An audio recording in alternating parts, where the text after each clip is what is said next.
All right, so now we have our signals set up, scopes set up, and then the graph set up. And we notice that when we run the simulation right from the beginning, the power starts to flow through the multimeter, goes through the resistor and to the ground. Now, but what if I don't wanna, what if I wanna be able to control my circuit, I wanna be able to control my power flow?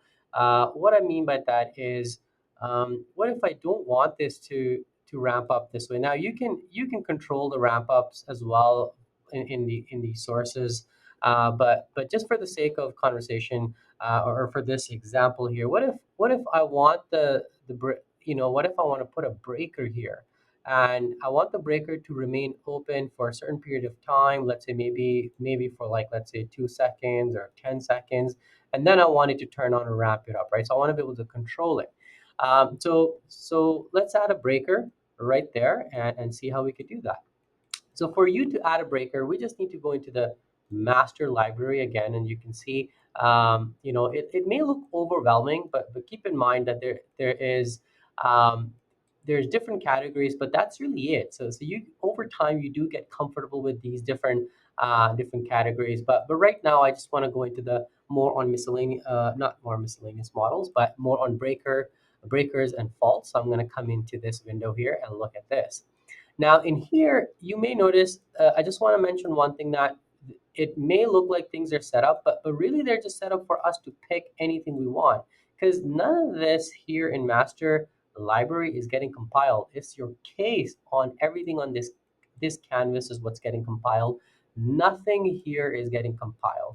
They have Pscad is just laid out. I can leave the breaker here, I can leave it here, but they have kind of given us nice little examples of how things could be set up for us. Like, there's this component right there, there's this another breaker right there.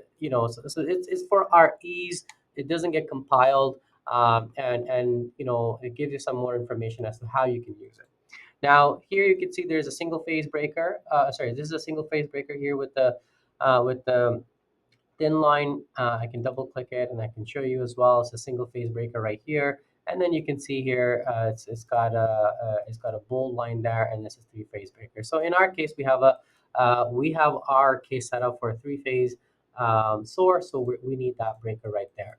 Now, also, one more thing you notice is right here, it says BRK, and it's got this time logic block. And for our breaker to work, we need the breaker component, and we need this signal component, and we need this component as well. We don't necessarily need this component, and we will get into that. Like, we can manually pass through some values for this variable. But let's get into let's follow the typical way of controlling the breaker. So I'm going to highlight both of these, Control C this, and then bring it right onto this canvas like that. And I just flipped it, to so that my power flow is going to be from the source to the resistor.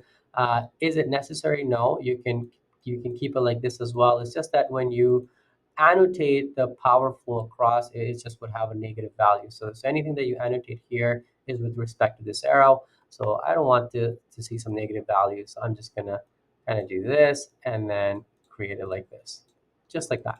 Now, here's the thing. What I want to show you quickly is, if I just get rid of this BR, if I just highlight this and right click and say disable, disabling it is pretty much equivalent to deleting it, or it doesn't get compiled. So I just disabled it, and I'm just going to try to run it, and you'll see it will throw me an error. We'll get more into how to read the errors, but I wanted to tell you how that this component is necessary for this breaker to work. And what that really means is the way Pscad controls the breaker status, whether it's going to be on or off, is if you come in here, it's got a breaker main data, it's got a name there, which is called BRK.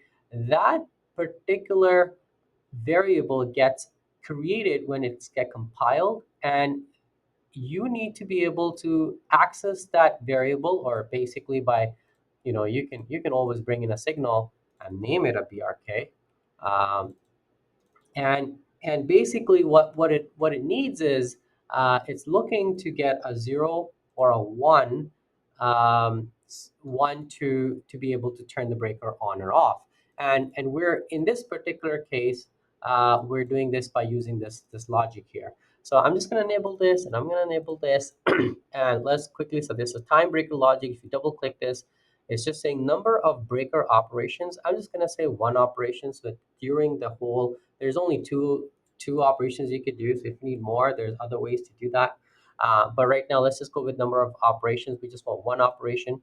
Initially, I want the breaker to be open when the simulation starts, and then time of first breaker operation, and then I want it to change its status to the other state, whatever that's to the other state.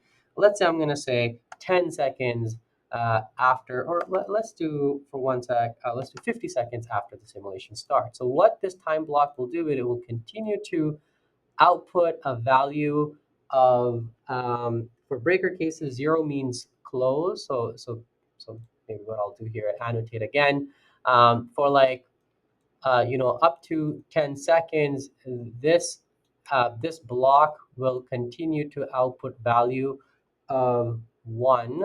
1 basically just means open in the way this is set up, and then after, so it will, and then after 10, so up to 10 seconds, it will just continue to output 1, and then after 10 seconds, it will push out a 0, and then once the 0 is going to be plugged in here, that will then get transferred over to the breaker, and then breaker will change its state. So let's have a look.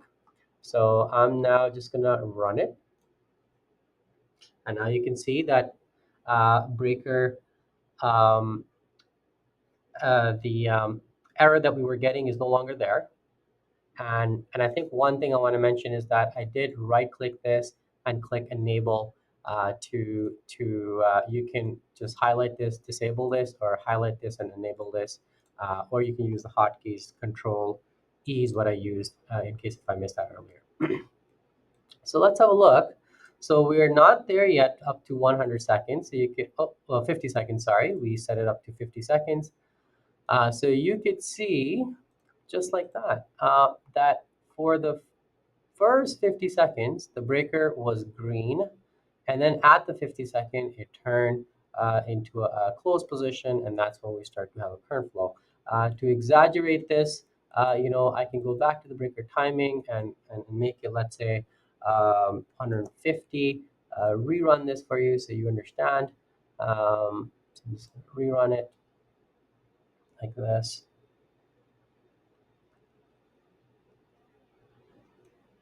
It's loading.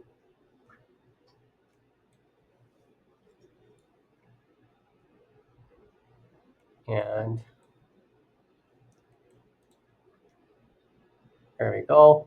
So you can see the breaker is green, so it means it's an open condition, no current flow. It's kind of going through just like that. And then as soon as it's going to hit that right there. So if I hover over this, um, sorry, I turned it to 150. 150, and you can see there we go. When we reached 150, it basically changed, the the time breaker logic component changed the output to 0 in this case, which basically turned the breaker on.